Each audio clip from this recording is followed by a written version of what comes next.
Hello दोस्तों, स्वागत है आपका आर एस क्लास पर। और मैं विकास लेकर आया हूँ आज आपके लिए फिजिक्स का सेशन, जो कि 12th अर्धवार्षिक जो आने वाली है, ठीक है, दो महीनों के अंदर शायद जो आप पर हावी हो जाएगी, ठीक है। उसी का सिलेबस लेकर आए हैं। क्योंकि पढ़ना किस प्रकार से, क्योंकि लगभग 90% कोर्स आता है, ठीक है। आप देखेंगे कि जब आप 11th में होते हैं, ठीक है, तो 70% कोर्स आता है, और जब आप 12th में होते हैं, ठीक है, तो अप्रोक्स 90% कोर्स आता है। यानी आप मान के चल सकते हैं कि सिर्फ एक लेसन जो आप लास्ट से छोड़ सकते हैं, इसके अलावा सभी लेसन आएंगे, ठीक है। तो उन सभी लेसन पर बात करेंगे जो हमें आपको यहाँ पर लिखाएंगे कि कौन कौन से सिलेबस है आपके। इसके अलावा उनमें से जो इम्पोर्टेंट टॉपिक है, ठीक है, उनकी भी बात करेंगे जो पिछले सालों से आ रहे हैं, ठीक है। इनमें बोर्ड की भी शामिल कर देंगे। हालांकि बोर्ड के लिए तो अलग से वीडियो लेकर आएंगे, लेकिन अभी वो भी शामिल कर लेंगे, ठीक है। तो चलिए शुरू करते हैं, ठीक है। तो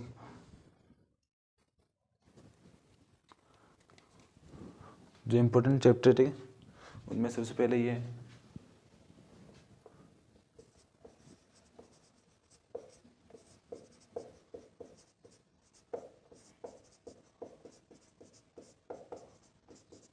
विद्युत आवेश और क्षेत्र, ठीक है, जिसके अंदर आपने स्थिर इलेक्ट्रॉन को पढ़ा होगा, ठीक है। आप कोष्टक में लिख सकते हैं, सॉरी, स्थिर आवेश, ठीक है, स्थिर गुलाम स्थिर आवेश लिख सकते हैं, ठीक, क्यू जिसे लिखते हैं क्यू से। सेकंड है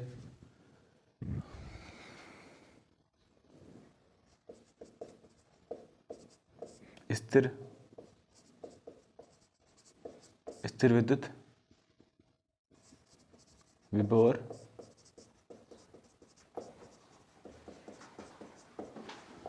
इसके अंदर भी आप विद्युत क्षेत्र पढ़ते हैं, लेकिन वो ध्रुव की वजह से पढ़ते हैं, ठीक है, विद्युत आघूर्ण की वजह से। इसके अंदर आप विद्युत क्षेत्र पढ़ते हैं, लेकिन वो विद्युत विभव की वजह से, और धारिता पढ़ते हैं, जिसके अंदर आप ऐसा सूत्र आपने देखा होगा कि C बराबर Q अपॉन V, ठीक। इसके अलावा थर्ड है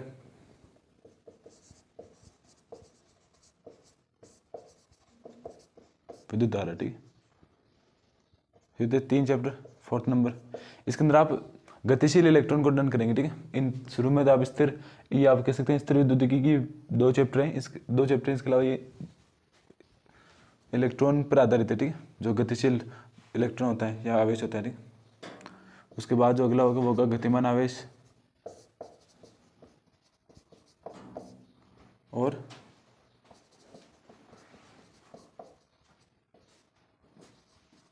चुंबकत्व, ठीक है। तो गतिमान आवेश और चुंबकत्व होगा, ठीक। उसके बाद चुंबकत्व और द्रव्य, ठीक है। 5th जो चैप्टर होगा, इसमें आप गतिशील आवेश और चुंबक को पढ़ेंगे, ठीक है, कि नॉर्मल चुंबक की डेफिनेशन क्या होती है, ठीक। उसके बाद पढ़ेंगे आप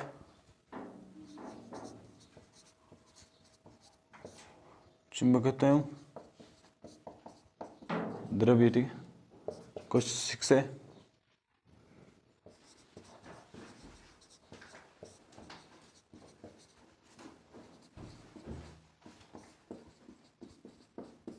विद्युत चुंबकीय प्रेरण, ठीक है। तो विद्युत चुंबकीय प्रेरण के अंदर अन्योन्य प्रेरण, ठीक है, काफ़ी सारे ऐसे चैप्टर्स है, ठीक है।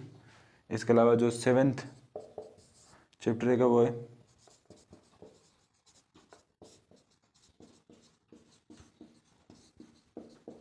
विद्युत चुंबकीय तरंगे, ठीक। इसमें आपको जो सभी रेज देखने को मिलेगी, एक्स हो चाहे वाई हो चाहे यू हो चाहे अल्फा बीटा गामा, काफ़ी सारे रेज देखने को मिलेगी, वो सभी आपको इसमें पढ़ना पड़ेगा, ठीक है। ठीक है, तो आपने ये पढ़ा, ठीक है। उसके बाद 8 में आप पढ़ेंगे क्वेश्चन नंबर 8, सॉरी माफ कीजिएगा, लेसन नंबर 9। 8 होगा किरण प्रकाशिकी, ठीक है। और आप पढ़ेंगे और एम प्रकाशिकी यंत्र, ठीक है, प्रकाशिकी यंत्र, ठीक है। तो कुछ ये पार्ट नंबर 8 है, जिसके अंदर आप किरण प्रकाशिकी और प्रकाशिकी यंत्र पढ़ते, इसे आप रे ऑप्टिक्स के नाम से भी जानते हैं, ठीक है। इसके अंदर आप परावर्तन हो चाहे अपवर्तन हो, ठीक है, पूर्णांतिक परावर्तन हो, ऐसी काफ़ी सारी चीज़ें पढ़ेंगे, ठीक है। उसके बाद पार्ट नंबर 9 रहेगा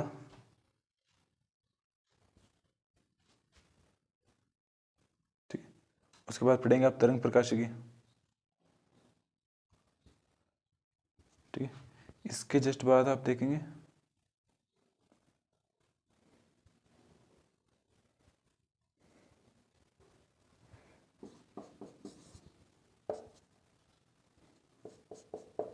आप यहाँ पर पढ़ेंगे प्रत्यावर्ती धारा, ठीक है, प्रत्यावर्ती धारा, जिसके अंदर आप AC/DC को पढ़ेंगे, ठीक है। प्रत्यावर्ती धारा का वर्ग, माध्यम, मूल, मान, काफ़ी सारे, जिसके अंदर प्रेरक तो होता है, अन्योन्य प्रेरण होता है, ठीक है, काफ़ी सारी चीज़ पढ़ेंगे। भंवर धारा को पढ़ेंगे, ट्रांसफार्मर को पढ़ेंगे, ठीक है। इसका क्वेश्चन नंबर 10 पढ़ेंगे आप, तरंग प्रकाशिकी, ठीक है, तरंग प्रकाशिकी, ठीक है, आप पढ़ेंगे तरंग प्रकाशिकी।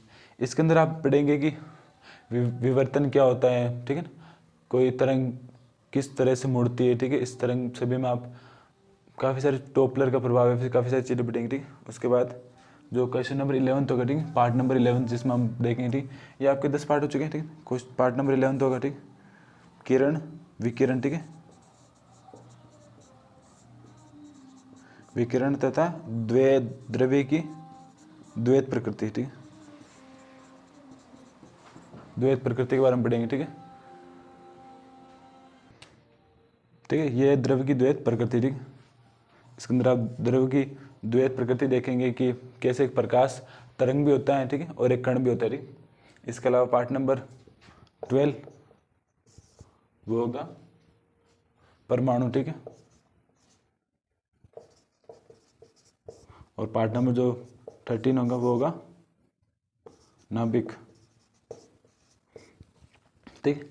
तो हमने ये 13 के 13 पार्ट देख लिए, ठीक है। ये आपके अर्धवार्षिक का सिलेबस है, ठीक है, फिजिक्स का।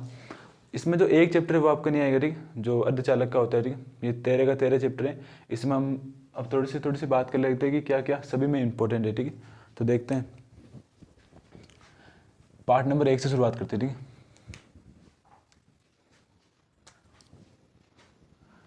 इसके अंदर आप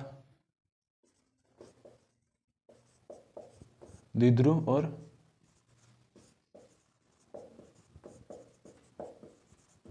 द्विध्रुव आघूर्ण, ठीक है, और इसके बाद इसके कारण विद्युत क्षेत्र भी पढ़ेंगे, ठीक है, और चाहे गाउस नियम क्यों ना हो, ठीक, ठीक है, इतनी जगह नहीं, आप अच्छे से लिख ले, ठीक। गाउस नियम हो चाहे विद्युत द्विध्रुव आघूर्ण हो, इसके कारण विद्युत क्षेत्र मान लीजिए, ठीक है। इसके अलावा देखेंगे आप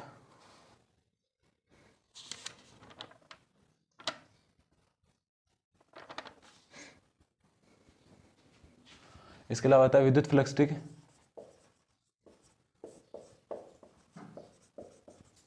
विद्युत फ्लक्स भी आएगा इसके अंदर, ठीक है। इसके अलावा स्थिर विद्युत में, ठीक है,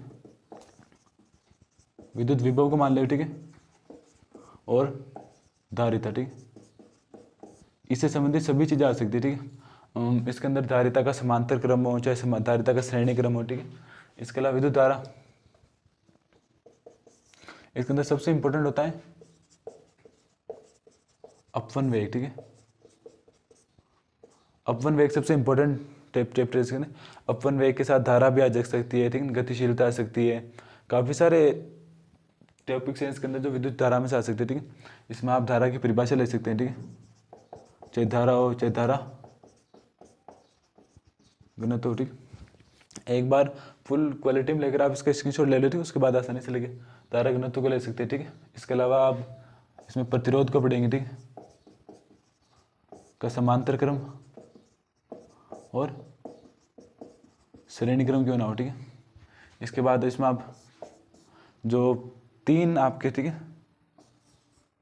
ये 3 चैप्टर जिसके अंदर आप चुंबक की चीज़ें पढ़ेंगे, ठीक है, कि स्थायी चुंबक क्या है, अस्थायी चुंबक क्या है, स्थायी चुंबक कैसे बनाया जा सकता है, ठीक है, दिक्पात कोण क्या होता है, भौगोलिक यामोत्तर क्या होती है, ठीक है, नत्थी कोण क्या होता है, नत्थी परिवर्तन बिंदु क्या होता है, ठीक है, लोरेंज बल क्या होता है, ये सभी आपको चीज़ें पढ़नी पड़ेगी। लोरेंज बल की इकाई मान लीजिए आप, फ्लेमिंग का दाएं हाथ का नियम मान सकते हैं, फ्लेमिंग के बाएं हाथ का नियम मान सकते हैं, ठीक है। तो सभी जो फ्लेमिंग के नियम हैं, चाहे वो एक शायद योयो इस प्रकार का नियम भी आपको देखने को मिलेगा, ठीक है, वो भी काफ़ी इंपॉर्टेंट है। तो सभी चीज़ें इंपॉर्टेंट है इसके अंदर, ठीक है। इसके अलावा प्रत्यावर्ती धारा के अंदर आप मानेंगे आपको AC पढ़नी पड़ेगी, ठीक है, इसके अंदर ट्रांसफार्मर, ठीक है, और एक और मान सकते हैं भंवर धारा, ठीक है, और वर्ग माध्यम मूल मान, ठीक है, वर्ग माध्यम मूल मान भी रहेगा इसके अंदर, ठीक है। इसके अलावा आप विद्युत चुम्बकीय तरंग, ठीक है, इसके अंदर परास खोज, ठीक है, और उपयोग, ठीक है। इसमें यही चीज़ें पूछेंगे, ठीक है।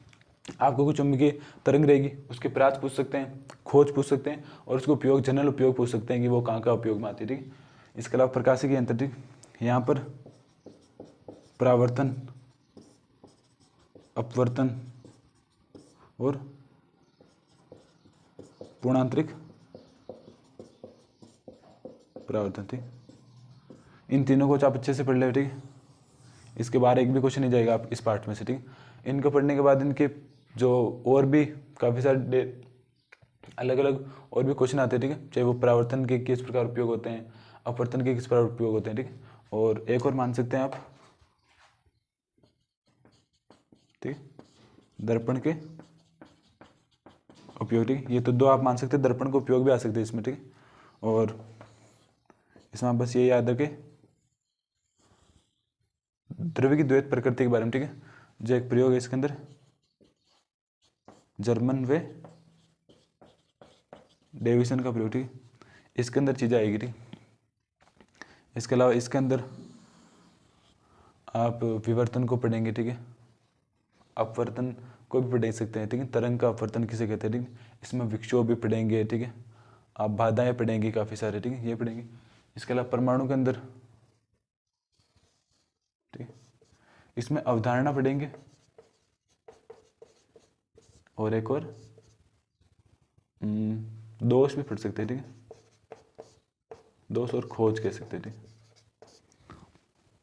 नाभिक के अंदर दो प्रकार की अभिक्रिया होती है, ठीक है। एक अनियंत्रित अभिक्रिया होती है, एक नियंत्रित अभिक्रिया होती है, ठीक है। अब अनियंत्रित अभिक्रिया कहाँ होती है, नियंत्रित अभिक्रिया कहाँ होती है, अल्फा बीटा गामा जो रेज होती है, ठीक है। इसके अंदर अल्फा बीटा और गामा रेज, इन सभी का उपयोग पढ़ने, ठीक है। इन सभी के कार्य पढ़ने, ये कहाँ कहाँ उपयोग में आती है, ठीक। इसके अलावा आप परमाणु बम, ये किस पर कार्य करता है, ठीक है, ये भी आपको ज्ञान होना चाहिए। तो ये सभी थे आपके अर्धवार्षिक का सिलेबस, ठीक है। हमने पहले आपको अर्धवार्षिक का सिलेबस लिखा, उसके पार पार से अपने आपको उसके जो इंपॉर्टेंट टॉपिक्स थे वो बता दिए, ठीक है। सबसे इंपॉर्टेंट टॉपिक में से आप याद करें, एक तो ये रहने वाला है, ठीक है।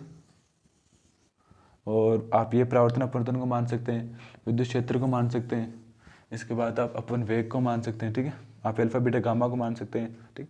तो एक और चीज़ आपको बताते हैं, आप स्क्रीनशॉट ले सकते हैं इसका एक बार अच्छे से क्वालिटी करके।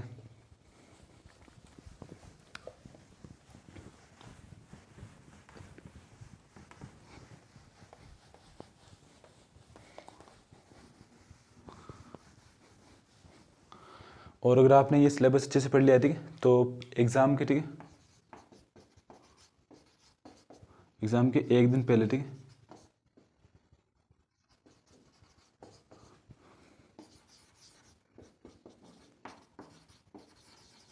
सभी जो फॉर्मूले उनको रिवाइज करें, ठीक है। सभी जितने भी फॉर्मूला आपकी किताब के अंदर है, ठीक है, जितने भी एक से एक छोटा से छोटा, सभी को याद करना है, ठीक है। तो ये था आपका फिजिक्स का अर्धवार्षिक का सिलेबस, उसके बाद इंपॉर्टेंट टॉपिक्स, और एक ट्रिक कह सकते हैं, ठीक है, टिप्स कह सकते हैं इसे, कि आप किस प्रकार फिजिक्स में अमल आ सकते हैं, ठीक। तो अगर आपको हमारी वीडियो अच्छी लगी थी, वीडियो को लाइक करें, शेयर करें और चैनल को सब्सक्राइब करें। धन्यवाद।